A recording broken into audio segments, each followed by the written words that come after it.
everyone, and welcome to SUNUP. I'm LYNDALL STOUT. During these unprecedented times, SUNUP is committed to bringing you information from Oklahoma State University as best we can. But because of the limitations we're all aware of, many of our segments on the show will look a little bit different, including our first interview today with Dr. Larry Sanders about the start of the United States Census. Dr. Sanders, thanks for joining us. The census is starting amid a national crisis. What does that all mean moving forward? The census is required by the Constitution to happen every 10 years. So we are going to have a constitutionally mandated census count. April 1st is Census Day. The leeway that might come about because of the COVID-19 virus is that they may take more time to do the count. Let's talk a little bit more about that constitutional requirement. We all have to participate in the census every 10 years. That's right. It's very important, especially for those people in Oklahoma that we serve here through the Extension Service. It affects funds that go to hospitals, education, county government, city government. Virtually every part of our lives touches something that federal funds get involved with. So the money that we give through our taxes every year has funding that comes back to us because of the count in the census. So if we have an undercount, we don't get as much of that money back. Why is it especially important in a state like Oklahoma? Well, any state that has a large geographic area of rural population, as does Oklahoma, has an issue because P.O. boxes and rural routes are not getting information from the Census Bureau.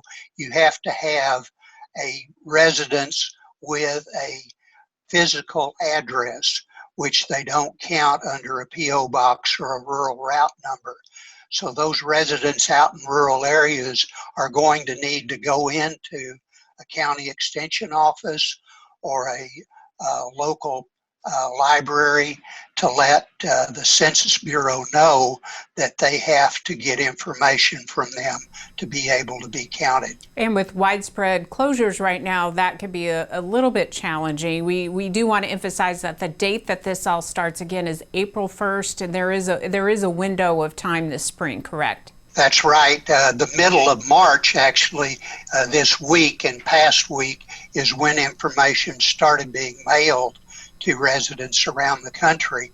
And if individuals in Oklahoma haven't received anything within the coming week, they can pretty well figure that they need to get to somebody in their county that's connected with the Census Bureau to let them know. And if they're not sure who to get to, they can connect by telephone with the Census Bureau. An operator can connect them and they can get the appropriate contact information to do that. Let's talk about people who might be uncertain about giving this information in the first place. It is just staying with the Census Bureau, correct? That's right. I'm sure that there are many people out there that have some hesitancy in what information they give to the government, especially folks who might not be citizens of the United States. This information is held very tightly by the Census Bureau. It is not given to other government agencies. Dr. Sanders, thanks for your time today, and I'm sure we will see you again very soon. And for a link to the website, just go to sunup.okstate.edu.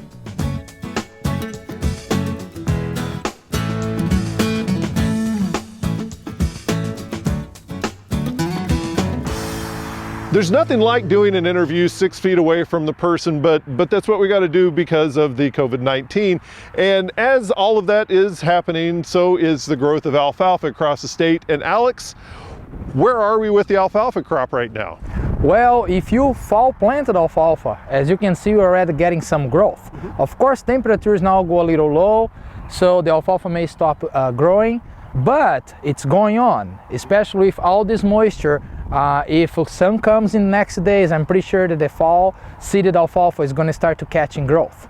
Now, a common question around those days is, Alex, can I spring plant alfalfa? The answer is yes, but the norm here in Oklahoma is fall planted. And the reason is on my hand. This is a fall planted alfalfa right now, and that is how a spring planted alfalfa is right now. Not in the ground yet, it's a seed, because let's say spring break is the time that we start thinking about spring planting. Now, what's the problem with spring planting here in Oklahoma? As you can see, that seed needs to be placed in the ground and start to grow. Temperature is going to start to get warm and warm in the next days, and weeds, disease and pests is going to catch up. Whenever it comes to the spring planted seeds that are on your finger there, what should producers think about whenever they want to put them in the ground? Well, the management, how they are going to do that, it's not going to be much different as they are doing for fall, during the fall.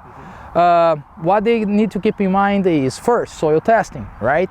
Make sure that your pH is good, 6.5 or higher. If it's not, I recommend lime and wait for the fall. Lime takes time to react and raise it up the pH. If pH, P and K and other nutrients are okay, choose a good seed. Winter hardness 3-4, dormancy 4-6, and please get a seed that is tough and resistant to the disease and pests on your area. Use the ePest alert from the university. That's a good source for you to find out what are those in your area. Then I would say incorporate pre-plant herbicides, so some weeds are not gonna come and you're gonna give a better chance for the seedling. And it's crucial, you need to master the seed bed. It must be very good. Leveled, firm seed bed. If you step with your boot 1/3 inch down only, and keep those seeds very shallow in the topsoil layer, for you have a very fast and good emergence early in the spring. Switching gears, when it comes to the fall planted alfalfa, what should producers be thinking of as far as management of that plant? As far as fall alfalfa, keep with the regular management. As you can see here, we already have a good canopy, so weed control is going to be much easier. And also, I would like to recommend the fact sheet Alfalfa Stand Establishment that really talks about the first year of establishment for fall and spring alfalfa. And while we're on the subject of alfalfa, there's actually a survey going around the state right now that you're a part of. Yes. Right now we are doing an alfalfa management survey among producers around the state. The main idea is to identify the main managements that's being applied for alfalfa right now, and also learn from the producers where are the bottlenecks, where are the problems that they are confronting right now, and so we can develop better material. Well, thank you very much, Dr. Alex Rocateli, and for more information about that, go to our website, sunup.okstate.edu.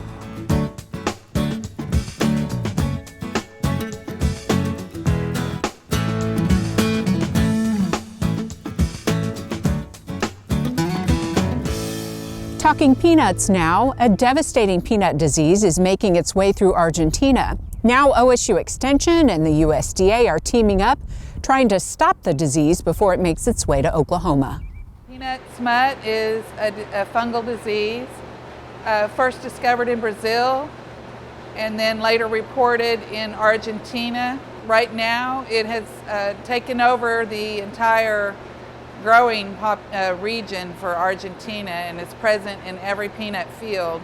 The fungus can be very disruptive. Sometimes it can devastate the crop to the point of 50% to 75% yield loss. The farmers don't know it because there's no above ground symptoms. What happens is these spores are very resistant and they end up in the soil. They germinate when a peanut plant peg sends down a peg to form a peanut kernel, and that's when they get infected. You get a pod, it's fairly normal looking, but when you open it up, it's full of spores instead of peanut kernels. And that can occur at various degrees, so you could have a complete replacement of the peanut kernel with the black spores, or just little bits of black spores in there. It can contaminate seed, so if you were to import seed. It's not in the United States right now. It's not been reported here.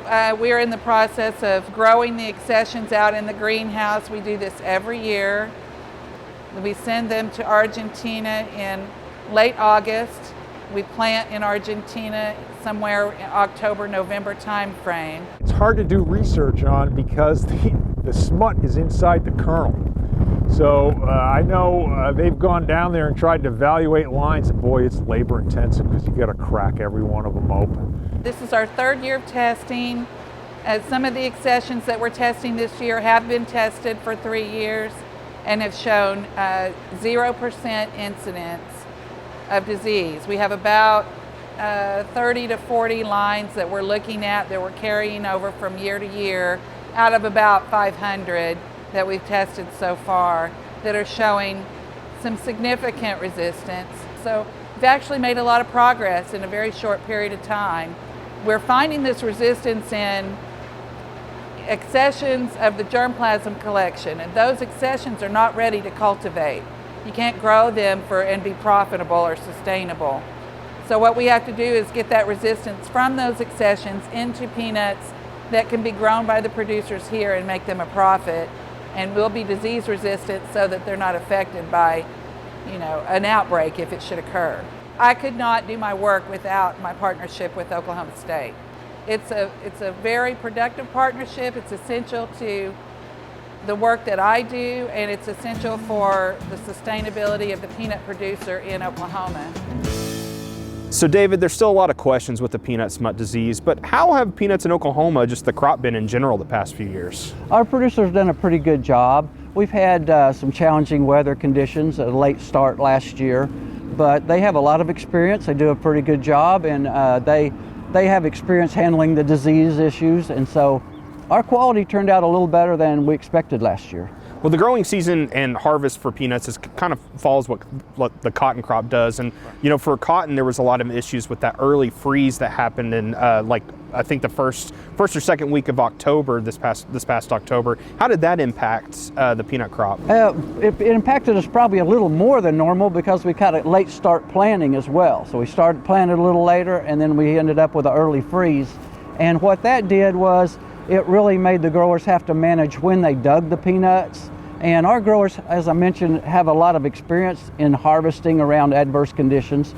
They've been growing peanuts many, many years, and they really know how to delay the digging if it's cold, and when to dig and when not to, and when to harvest. So I think that's one reason the quality in this area was a little better than we expected. So, in general, we don't hear a lot about the peanut growers that are here in the state, but why is this area here in Caddo County and areas kind of surrounding Caddo County, why is that a good area for growing peanuts? Two key things right off the bat. We have sandy and sandy loam soil. So with peanuts, you want to be able to, we're digging them out of the ground, cleaning the dirt off, harvesting those. Sandy soil and sandy loam soils are perfect for peanuts. The other thing is the water supply. We have the Rush Springs Aquifer, so we have a good quality water supply with plenty of water. Our growers have been irrigating many, many years, and so it makes it just an ideal environment for peanut production. Plus all the experienced growers we have makes it a key area where processors will look for somebody that knows how to grow a good quality product. So producers are probably starting to think about planting pretty soon. It's going to be a couple months down the road. Are there any things that are kind of on the minds of producers, things that they're kind of concerned with, or looking forward to in this upcoming growing season at all? Well, the price is always the key thing. Market price is key, and you just don't want to plant peanuts without having a good price up front or a contract. And so that's what they're looking at right now to see what kind of arrangements they can be made with the buying points to see what they can do this year, what are the varieties that are available, how's that going to work. So they're looking that over right now. It's a good crop to rotate with cotton. We do have a lot of cotton acres in the county now, and so we've had a few more acres the last couple of years just because it's a good crop to rotate with cotton. So that's what they're looking at this year. All right, thanks, David.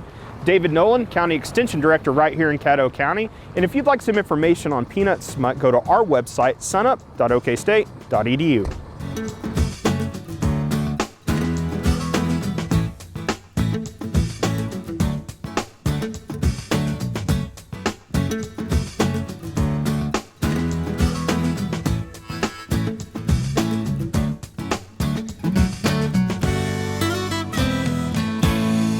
all the recent news events about the COVID-19 and the health risks that are involved with humans made an impression on me and reminded me that some of the precautions that we're being told to use in that situation actually are pretty close to some of the things we've talked about in the past about trying to reduce the risk of one of the most dangerous diseases in a beef cattle operation, and that being neonatal calf diarrhea, or what's commonly called calf scours. We can use a lot of the same principles that we're being told to utilize every day as ways to decrease the likelihood of an outbreak of calf diarrhea in our herd. First of all, we think about the cows before they're calving, making sure that those cows are in good body condition, that they're going to be well nourished, and giving the most possible amount of the first milk or colostrum that has the disease protecting antibodies for those baby calves. Obviously, we'd like to calve in as clean and dry an area as possible, a well-drained area. If we're feeding hay in our calving area, I would really suggest that we not just put hay out on the ground, but confine it to a bale ring and move the ring to different areas so that we don't have that buildup of muck and mud and hay where considerable pathogens can congregate and be a situation that would make the calves more vulnerable to those pathogens. Also, any additions to the herd that we might be thinking about bringing in during the calving season, I would really encourage that we isolate them, quarantine them if you will, for about 30 days to make sure that any diseases that they may have had coming from the previous owner are exposed. We have a chance to make sure they're over them before we actually mix them with our cattle. If we're working with some calves that are sick, first of all, of course, I'd suggest we visit with our local large animal veterinarian. Find out what the pathogen is that's involved in our situation so that the proper treatment can be given. As we're working with these calves that do have calf diarrhea, let's do that as the last part of our chores each day so that we've taken care of the healthy cattle first, and then at the end, that's when we actually perhaps are feeding those baby calves that have calf diarrhea so that any of these pathogens that get on our boots, on our coveralls, on our gloves, on shovels, on buckets, those things aren't being taken immediately out to the healthy cattle. Just using a few common sense ideas, just like it is in the case of the humans, a few common sense ideas can help us reduce the risk of calf diarrhea outbreaks on our farm or ranch this year. Hey, we look forward to visiting with you again next week on SUNUP's Cow-Calf Corner. In accordance to the 6-foot rule, here we are, Kim Anderson, Doug and Dave Deacon. And Kim, let's just dive into what we talked about last week, some of the prices for wheat. What was the take-home message for producers? Well, I think the take-home message is that prices have fallen. You know, you go back to mid-January, they were $4.77 for a forward contract for harvest-delivered wheat. This week it was down $4.15 to $4.18. I think the good news this week is that even though the price was lower, the futures fell, 10 to 15 cents, but the basis increased. And I think that higher basis tells us that the market needs our wheat, and that we can produce a 60-pound test weight wheat with, say, 12.4 better protein, I think that price is going to recover. And I think the take-home message is the world's going to need our wheat, and we've got 3 months to recover that lower price. So what is the price situation whenever it comes to wheat, say over the past 30 days? Well, if you look at potential reasons for the lower prices, we had the Ag Outlook Forum. I think there was some positive information there. You look at 2020 wheat production, they projected to be 1.84 billion bushels. That's down 80 million bushels from last year's 1.92. But the International Grain Council released world production estimates, and they estimated that we'd have a record 28.3 billion bushel crop this year compared to 28.1, but I think that may be a little low. If you look at what's happening in the Black Sea, Russia's supposed to have higher production, Ukraine lower, Kazakhstan higher, maybe 150 million bushels additional wheat coming out of the Black Sea in 2020. You got Australia that's been in a drought for the last 3 years. Well, I mean, their production last year is around 570 million bushels. Their average is around 990. It's raining there now. They're buying seed. They're talking about planting fence row to fence row. You could get 350 million bushels more wheat in Australia this year than last year. So what I'm saying is the IGC may be low. That 28.3 may not be high enough, maybe 28.4, something like that. So there are some reasons. Now, if you look at the European Union, I read a report this week that Germany's production may be lower, France's production may be lower. Those are exporting countries, so that's good news. With all that said, it seems like a larger number overall, and we have 3 months until the wheat in the ground is to be harvested. Do you think that the price of wheat can recover here in Oklahoma? Oh, I think it can recover. Another thing you can look at is the USDA's 10-year price outlook.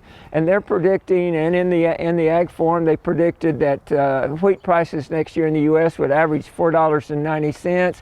Now, Oklahoma's normally, 12, 15 cents below that, so let's use 15. So that'd be $4.75 average price for the next marketing year, for the 2021 year.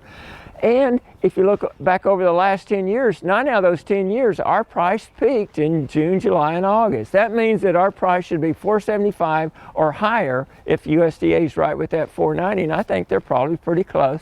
If we don't get those prices to increase, what are some of the options for us? Well, I think there's always the storage option.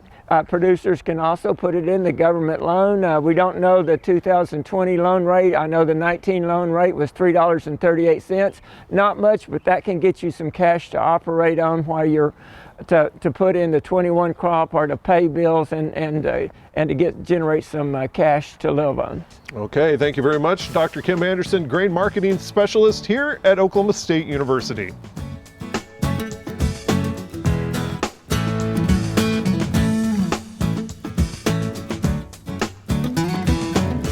Shinnery oak occurs in a pretty small part of the country. It's in western Oklahoma, throughout the Texas Panhandle, and in eastern New Mexico. And it's a low-growing clonal oak. So it typically stays less than waist tall, and it's an important wildlife plant. So there's a lot of conservation value, especially for bobwhite and wild turkey. And it produces a very large acorn, but they usually don't persist very long into the fall. Wildlife and insects consume them. And then when it leaves out later on in the spring, it has a very irregular, jagged leaf margin. It's slightly glossy and dark green. And this plant is highly adapted to fire. When it's burned, it comes resprouts rapidly from the roots, and within 2 or 3 years, the plant is back to the structure it was before the fire took place. So in addition to providing acorns for food, a lot of birds actually eat the catkins off of these oak, and particularly they use it for cover, both for cover from predation, but also for thermal cover to shield them from the midday sun. A landowner might have an interest in trying to get Shinnery back on the landscape for the cover it provides and also for the food resources it provides. And so we're hoping to be able to provide some best management practices to landowners in the future. But right now we really are kind of at ground zero. We really don't know how to grow it. So last year we started with collecting hundreds of acorns, and we're experimenting with different stratifications and different light levels to see how we can best grow these in greenhouses to transplant them back into the sandy soils. If a landowner wants to do Shinnery restoration, how can they go about that? So we're partnering with the Forest Research Station in Idabel through OSU to learn about acorn germination and survival, rhizome survival, and then also about transplanting it back into these sandy soils.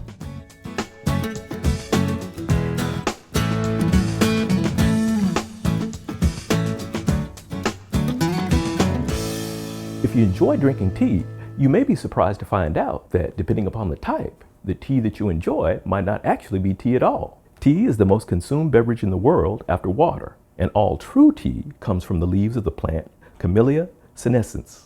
Other types of tea, such as herbal, are actually infusions. Herbal teas can be made from herbs, spices, seeds, flowers, fruit, or other plant material, but they typically don't contain any tea leaves. There are approximately 6 categories of what are considered to be true teas. These are white, yellow, green, oolong, black, and post-fermented, also known as dark. The different categories are created by exposing the tea leaves to different processing steps. These include wilting, in other words, after picking the leaves, allowing them to wither and dry, and oxidizing, in other words, after picking, allowing the leaves to turn brown. Post-fermented tea is basically green tea that's been allowed to ferment and age anywhere from 10 to 15 years. The highest quality and most expensive post-fermented tea may be aged up to 50 years. Prior to the Ming Dynasty in China, tea was often pressed into forms such as bricks so that it could be easily transported and traded. And even today, post-fermented tea is still often pressed into bricks. So whether it's a hot steaming mug of green tea in the wintertime or an icy cold glass of herbal tea in the summer, remember to sit back, take a sip, and enjoy. For more information, please visit sunup.okstate.edu or fapc.biz. That'll do it for us this week. Remember, you can find us anytime at sunup.okstate.edu and also follow us on YouTube and social media. Wishing everyone the best. We'll see you next time at SUNUP.